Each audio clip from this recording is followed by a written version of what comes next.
जय श्री राम। नमस्कार और स्वागत है आप सभी का रामायण के इस नए अध्याय में। पिछले एपिसोड में हमने अयोध्या के राजा दशरथ के आंगन में चारों कुमार राम, भरत, लक्ष्मण और शत्रुघ्न के जन्म की कथा सुनी। वक्त के साथ साथ वो चारों राजकुमार बड़े होने लगे। उनकी ठुमक ठुमक चालों ने पूरी अयोध्या को आनंद से भर दिया था। राजमहल उनकी बाल लीलाओं से गूंज उठा था। इस तरह धीरे धीरे उनकी बाल लीलाएं जो हैं चलती रहीं। एक दिन सुबह की पहली किरण के साथ खेल शुरू हुआ।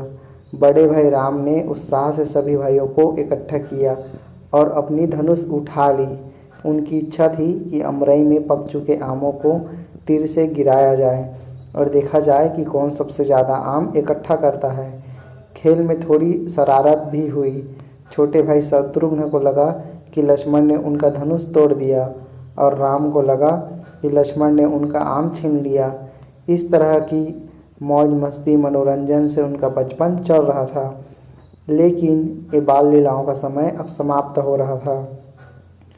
गुरु वशिष्ठ की आज्ञा आई कि अब राजकुमार बड़े हो रहे हैं तो राजकुमार को उपन्यास संस्कार होना चाहिए और फिर सभी शिक्षा के लिए गुरुकुल भेज देना चाहिए। तो यह तय हुआ कि सभी शिक्षा के लिए गुरुकुल जाएंगे। गुरुकुल के नियम राजकुमारों के आराम भरे जीवन से बिल्कुल अलग थे।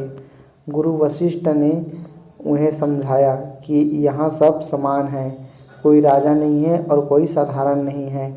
गुरुकुल में जितने भी हैं विद्यार्थी सब एक समान हैं। न तो यहाँ किसी को राजा का पुत्र माना जाता है न किसी को साधारण व्यक्ति। उन्हें बता दिया गया कि ब्रह्मचर्य व्रत लेने के बाद पलंग पर सोना वर्जित है, भूमि पर सोना होगा, शिक्षा के दौरान नंगे पांव रहना होगा और धूप बरसात में छाता भी नहीं मिलेगा। इस तरह गुरुकुल की शिक्षा उनकी प्रारंभ होती है। उन्होंने ये भी समझाया कि उनका निर्वाह उनके पिताजी के धन से नहीं होगा बल्कि भिक्षा मांगकर करना होगा। ये इसलिए था ताकि सभी विद्यार्थियों में समानता बनी रहे और कोई भी बालक अमीर गरीब के भेदभाव से हीन भावना महसूस न करे। विद्यादान की जिम्मेदारी सारे समाज की है, किसी एक घर की नहीं।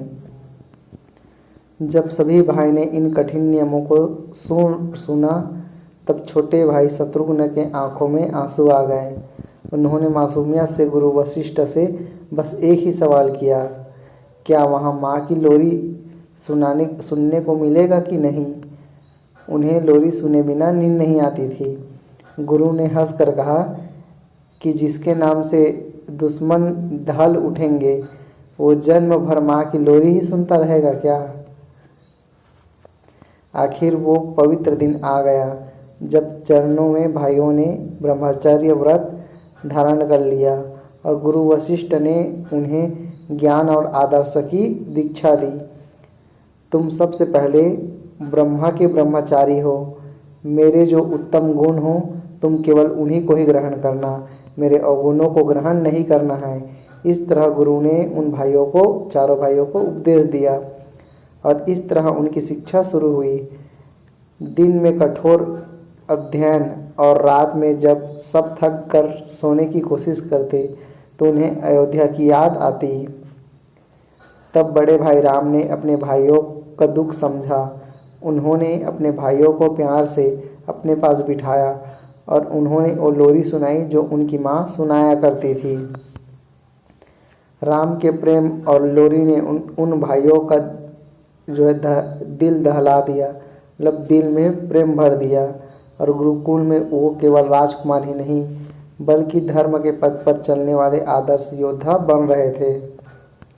और इस तरह उनकी गुरुकुल की यात्रा जो है शुरू हुई। अगले एपिसोड में हम देखेंगे कि शिक्षा पूरी होने के बाद अयोध्या में क्या घटना होगी। तब तक के लिए जय श्री राम।